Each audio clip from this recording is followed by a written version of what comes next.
গিয়েছিলাম আমাদের বিয়ের ডায়মন্ডের আংটিটা একটু বড় করাতে।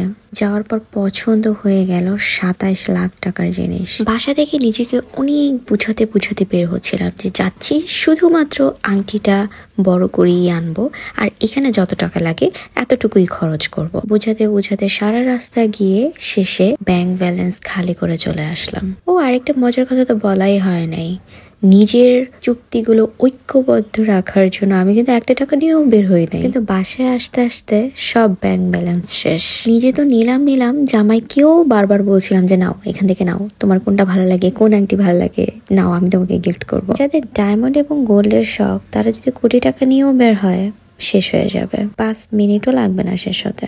অথচ মানুষের এই কোটি টাকা জমাতে জীবন পার হয়ে যায়। অবশ্য শখ তো শখই, শখের সাথে কখনো টাকার তুলনা করলে এটা টোটালি বৃথা। আমার বিয়ের ডায়মন্ডের যত শপিং ছিল সবকিছুই আমি ডায়মন্ড গ্যালারি অ্যান্ড গোল্ড এই সব থেকে নিয়েছিলাম। ভাইয়ারা যে এখনো আমাদের কথা মনে রেখেছে, আমি জাস্ট অবাক। যাওয়ার পরে ইজিলি চিনে গেছে। দোকানে পাড়া দিয়ে আমার এই নেকলেসটা এত বেশি পছন্দ হয়েছে, এত বেশি প্রিটি ছিল।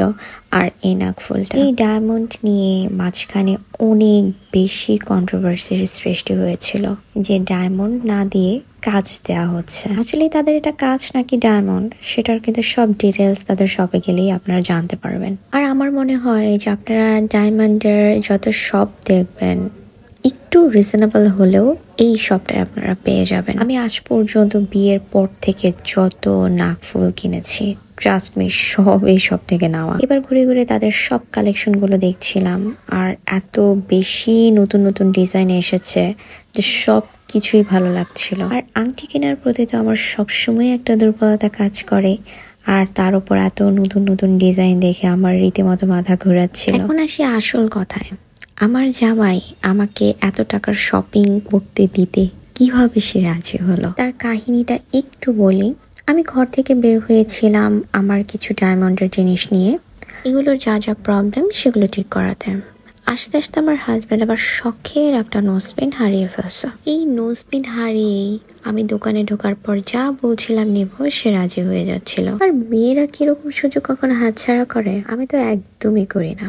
তবে আপনারা যদি চান, আমি যা যা দেখিয়েছি নেক্সট টাইম চেষ্টা করব সবকিছুর প্রাইসটা সুন্দরভাবে বলে দেওয়ার জন্য, কতটুকু ডায়মন্ড আছে সেগুলো ক্লিয়ারলি বলে দেওয়ার জন্য। একদম শেষে ডায়মন্ডের কিছু চেইন চোখে পড়লো যেগুলো যে কোনো আউটফিটের সাথেই মানাবে। এই টাইপের সিম্পল নেকলেস গুলো কিন্তু একদম লুকটাকেই চেঞ্জ করে দেয়। আর ডায়মন্ডের এই সিম্পল টাইপের চেইন গুলো কিন্তু বড় বড় গর্জিয়াস ডিজাইনকেও হার মানায়। আর শেষে পছন্দ হয়েছিল এই কিউট ছোট্ট প্রপোজ লকেটটা। টাকা শেষ হয়ে যাওয়াতে এটা নেক্সট শপিং এর জন্য রেখে আসলাম। আর এই টাইপের লকেট গুলো কিন্তু সবসময় ক্যারি করার মতোই একটা লকেট। আর হ্যাঁ, আরেকটা ইনফরমেশন দিতে কিন্তু ভুলেই গেছি, ভাইরা কিন্তু গোল্ডও সেল করে। ইনফ্যাক্ট গোল্ড নেওয়ার পরে সেটা ব্যবহার করে কিন্তু আপনারা এক্সচেঞ্জও করতে পারবেন, যেমনটা আমি প্রায় সময় করি। গোল্ড নেওয়ার পরে অনেক দিন পরে সেটা যে এক্সচেঞ্জ করি। ভাইয়াদের শপে গোল্ডের প্রাইস শুরু মাত্র 29,500 থেকে। মানে ভাবা যায় 29,500 হলেই আপনারা খুব সুন্দর সুন্দর গোল্ড কালেকশন পেয়ে যাবেন। এখান থেকে নিবা গিফট করবো তোমাকে, নিবা না?